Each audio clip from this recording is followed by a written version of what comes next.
Hello, everybody. I'm Lori Jovest, and I am the founder of Pop Speed Digital Marketing LLC. And here with me is Kylie Metcalf. Kylie is our social media lead for our little agency, and we are here today to talk to you about a new strategy for the new year, how to revitalize your digital marketing in 2024. And we are, kind of immersed in digital marketing. And so what we're sharing here are the things that we recommend you do to shore up what you're doing, take a look back at what you've done in 2024, and then how to move forward, or take a look at what you did in 2023, and then how you want to move forward in 2024. So let's buzz over to that first slide. We do like these to be quick and efficient. So we hope to not take more than 30 minutes of your time. We may be able to wrap this one in 20. We'll see. So, number one, it's the beginning of the year, it's a fresh start. Your social media marketing efforts are probably overdue for a revamp too. When you keep doing what you've always done, there's not a whole lot of room for improvement. And we like to kind of put ourselves on that cycle for improvement on an ongoing basis. How can we do better? What can we do that will help our clients get better results? And that's what we mean by, freshening things up. So we won't leave you hanging without expert advice. So we're going to break down some of the adjustments that you can make in the new year that might make a difference for your social media marketing. Kylie, why don't you bring us up on the first one since we have such an interesting photo here? Yeah, definitely. What is that? Use some explaining, couldn't it?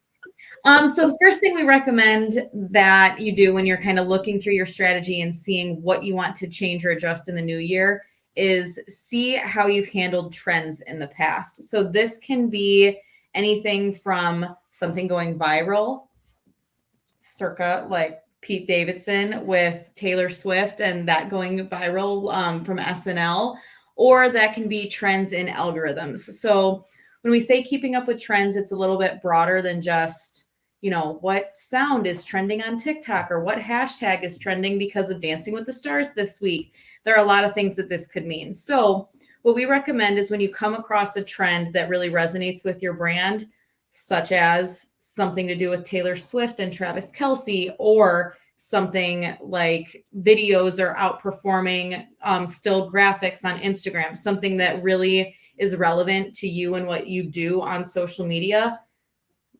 Allow it to resonate, throw your hat in the ring, and kind of prioritize that with your content moving forward. We always say the best way to stand out on social is to fit in.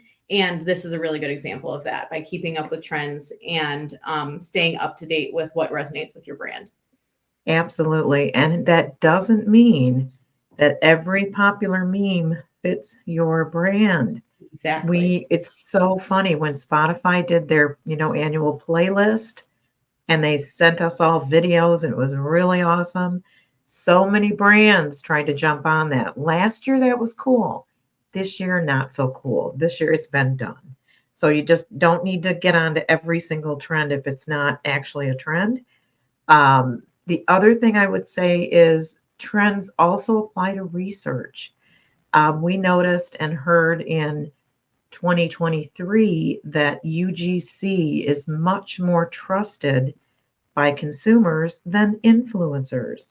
So influencers were really popular for a long time and did a lot of really good, marketing was done through influencers. And now UGC, user generated content, that looks like what your consumers share and is what your consumers share is what people trust. So that's an example of a trend that you can get information on those kinds of trends through workshops and things. When you see that TikTok or Sprout Social, HubSpot, when they do those quick online workshops, hop on there and listen because you will find things and find out things that will help you elevate your social media marketing. The next one, upgrade your content. Are you publishing the same thing all the time? Kylie, how often do we see that? So often you would not believe. And I mean, it's something that we do with our clients on a regular basis too, not just at the start of every year, is try to revamp our look and feel or revamp the type of stuff that we publish month over month. It's really important to kind of keep your audience not necessarily on their toes, but a little, they don't want to just see the exact same thing on the same, national holiday every single year, that even though it's applicable to your brand, if they become used to it, it's just kind of what's Yeah. the point now? We know what's coming. So it's really important to kind of backdate, maybe look through your year-end content and see what we can do different. Maybe still celebrate those holidays, or maybe keep the same colors in your look and feel, but try to find ways to really adjust and give your audience something new. Yeah, give them something that, that doesn't look like the same old, same old. Yeah. It is a good thing to switch it up every once in a while. I know we have a client that is a business coach, and what Kylie's been doing, we share a lot of tips. And what she does is it's a different look for the tips every month, different graphics. It might have different message, but every month that brand for those messages changes slightly. Still Mm-hmm. fits within the client brand, but it looks a little different, has a new graphic, a different level of attraction over something that you've seen repeatedly. So take an opportunity to look through what you did, and then sit with your team and say, hey, what can we do that would be different this year? Is there a series idea? Is there a way we could incorporate more video, more smiling faces, more people into our content, and then give it a try? So always think in terms of up leveling, and this is such a great time of year to think that way. Dive deep into what's missing. There are times when, as a social team that doesn't have a whole lot of outside influencers, or a marketing team maybe for your company, that you see the same things, you talk to the same people, you're all in tune. You may be missing something. You may be missing an opportunity or an idea, or a new audience need, a new thing that your clientele is looking for. What do they need now? And a lot of, just going to the agency mindset, a lot of times you will see the agencies, going into focus groups and going and talking to consumers, doing surveys and doing research to find out this year, what do they want to know about? This year, what do the clients need? And for like an agency like ours, AI is a really hot topic right now. So you'll probably see us talk about AI a little bit more in our social media for our agency. How are we using it? Are we afraid of it? All those questions. So dive into what you might not be talking about that could resonate with your audience and your customers. Mm-hmm. All right, next slide. Kylie, you're big on analytics. You do a lot of Yeah. our analytics reporting. Yeah. What do you see in analytics? Exactly. This one's pretty straightforward. Once a month, you should be reviewing your social channels analytics across all channels. Do a deep dive. The numbers behind your social content tells a story. It's really important that you're listening. It's a very indirect way of communicating with your audience. You'll be able to tell what time they're online, what types of content they are most likely to engage with, what they're not so likely to engage with. It tells you what they want to see and essentially when they want to see it. So it's really important to stay up to date with those numbers. And something that we're doing actually this month is kind of taking a look through our systems. We're able to see year over year what's performed best. Pay attention to those things and see, going backwards a little bit to how we can upgrade our content, see what's worked best for us and how we can incorporate more of that. Absolutely. And one of the reasons to look at your analytics annually is to get a big picture. How well are you doing on click-throughs? How well are you doing on engagement? Are you hitting numbers that are above average for your category? It's easy to research what the standard engagement rates, click-through rates are for several different categories. HubSpot, Sprout Social, those kinds of sources will do research on that, so you can see how you compare to your industry. But the other thing is what type of content. I just, before we jumped on this webinar today, Kylie and I were talking about how I had just put an ad up for a client last week, about 4 days ago, and it got 145 click-throughs already. So I'm rerunning that baby. Instead of starting a new ad, I'm like, well, this is obviously really performing well. Let's keep it going. So if you're not looking regularly, you're not going to know. And if you're not looking annually, you're missing an opportunity to improve overall. So Mhm. analytics are more important than a lot of people really understand. Calendaring important dates. This is a good one because you can miss chances to have fun, Mhm. to acknowledge, really important holidays. I know in the medical field, there's Nurses Day. You don't want to miss Nurses Day if you're a hospital.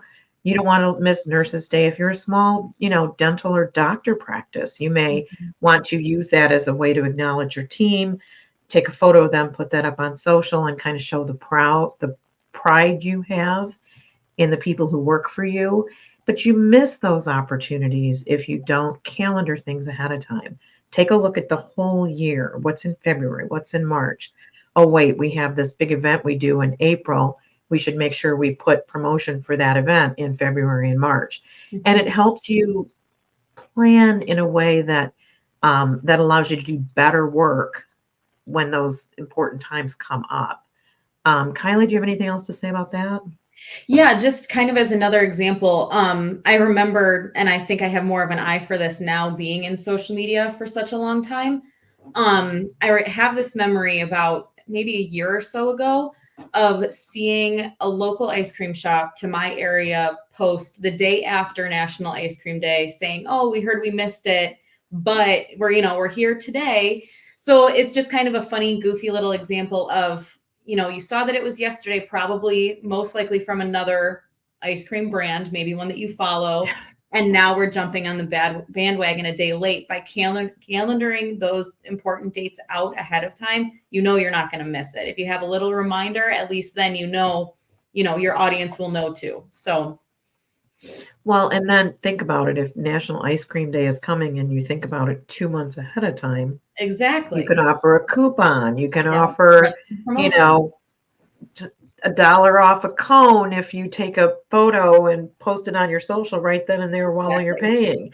Yeah. You can do things like that when you plan ahead. Yeah. So seasonal is important too. I think taking a look at the seasons and backing up a few months and deciding how you're going to address seasonal events and promotions is always Mhm. helpful. All right, researching your audience. If you haven't done this lately, or if you didn't do a deep dive, if you didn't spend at least a couple of hours seeing what it is that your audience needs, do it now. Do it in preparation for 2024. Their expectations and what they want will evolve. I mean, we work with some agencies. We're a smaller shop, so we sometimes will white label or sub out to larger agencies. And so we did a bunch of deep dives into what CMOs like and what Mhm. CMOs want from their advertising agencies. So we didn't just look at where is the CMO on social media and what do they want to read. We dug in a little deeper. What do they want their agencies to be? So we Mhm. could incorporate those traits into the social we do for those shops. So keeping up with those things that are happening in your industry by attending events, webinars, monitoring LinkedIn and your business press, all those things are really important in your marketing as well, Mhm. because your audience's needs aren't fixed. They are going to change and evolve, and you want to change and evolve with it. So, Exactly. all right. Kylie, I'm going to let you take this Yeah. one.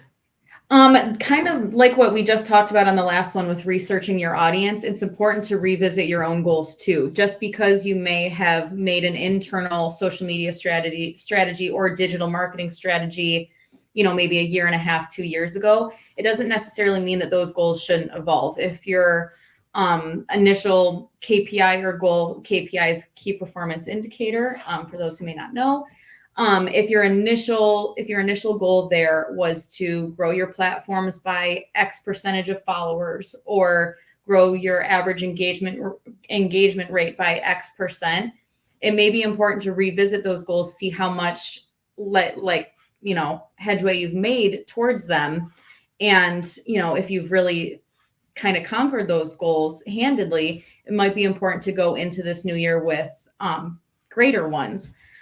Similarly, that could apply to the type of content that you're publishing, what level of community you're hoping to build with your audiences across social channels. I think it's just important on an annual basis to go over the goals that you set for your marketing strategies, see how much progress you've made towards them, and adjust accordingly. Mhm.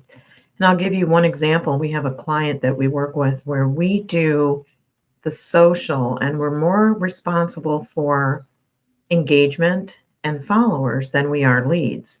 Mhm. But as we've worked with this client, we figured out over 6 months or so that we can generate a significant amount of leads. So we're changing the KPIs for 2024 to more lead gen, less engagement based. Because that's where you make your money. That's where your ROI comes from, is lead gen. And that's part of what you can do on social media. There's a lot of ways to do it, and it's one of the things that we specialize in. So if you want your social to work hard for you, make lead gen and website visits, contact forms, things like that part of your goals, and see what happens.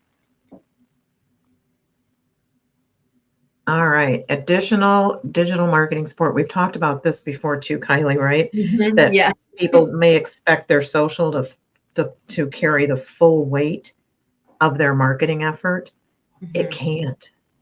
Talk about that a little bit, Kylie. I know you have familiarity with this subject. Yeah, definitely. I think a big example that kind of comes to mind is, or I guess, yeah, example, is if you're running a campaign or a contest or a giveaway on your social channels and expecting that to carry the entire weight of spreading awareness and, word of mouth and hype around whatever the contest or giveaway may be, consider other ways you can support that. Can you add a QR code in-house at the front desk, at, the hostess desk, if you're a restaurant, things like that, to continue to spread the word, to send people to the event, have your staff tell in-store customers about it. I think it's important to understand that social media really does work, and it has great capabilities to support your brand when leveraged correctly. But kind of what you said, Lori, it can't carry the full weight on its own. It's best done when supported with additional efforts, whether Right. that's from social media. If we're going to link out to your website, we want to make sure we're sending our audience to a very user friendly, pretty appealing website, not one that's going to confuse them right away. So with all of that in mind, it's just important that all of your efforts are cohesive and telling a full story to your audience, really giving them a full picture as opposed to just kind of being discombobulated. Yes, we see a lot of discombobulated social media efforts. Oh We my, do we do. ever? We do a lot of audits, and oh my goodness, Yes. the people that are doing social media, but they're not doing is social media marketing. There's a Yes. difference. Yeah. And just a quick bonus content here. I personally feel like the most effective social and digital strategy includes social media, email, Hmm. website, lead gen on the website or on LinkedIn or on the channels, Hmm. and pay per click and SEO. You've got to have content on your website people want to see. You've got to have a Hmm. strong social effort that people want to engage with. An email will keep you top of mind. And when they're ready to buy, they'll be thinking of you. So there's a lot more to a digital marketing effort than just the social media piece. And that's why we've spread out across these different categories for our business, is because it makes so much sense to have SEO blogs, a nice website, good social media, and a monthly email, if Yeah. not every 2 weeks. So those things all work together and should be in part of what you look through when you're planning for the new year. So, all right, designate someone. And here's Lori's favorite story again. When everybody's watching the 3-year-old at the beach, nobody's watching the 3-year-old at the beach. So when a lot of different people are involved in any kind of digital marketing, a lot of times you end up with something that's just not happening because if everybody's responsible, nobody's responsible, and it doesn't get done. So hire somebody, give them that job and that responsibility and the requirement of being strategic and doing some solid planning, and you'll get better results. I mean, that's just how it works, right? Absolutely. So if you're not seeing results from what you're currently doing, we are here to help. We do offer a free half-hour social media audit. So if you would like to schedule a time to go through your social media, what you're doing for suggestions and ideas, I am here for all of that. Get a hold of me through LinkedIn. If we're not connected, I am an open networker, and I think Kylie is too. Yep, certainly am. So send us a note, and we'd love to get to know you a little better. And we will be back with more content like this in 2024. We're Yeah. winding out that year, aren't we, Kylie? Yeah, we certainly are. We're winding out the year nice and with lots of ease because this is a Yes. nice time of year to give your team a little bit of a slow down and a little bit of some quiet breathing room to look at next year and to plan for next year so that you can do better work. So Yeah, that's absolutely. what we'll be doing. And get a hold of us if there's anything we can do to help you. Yeah. Thanks, everyone. Thanks, guys. Bye bye.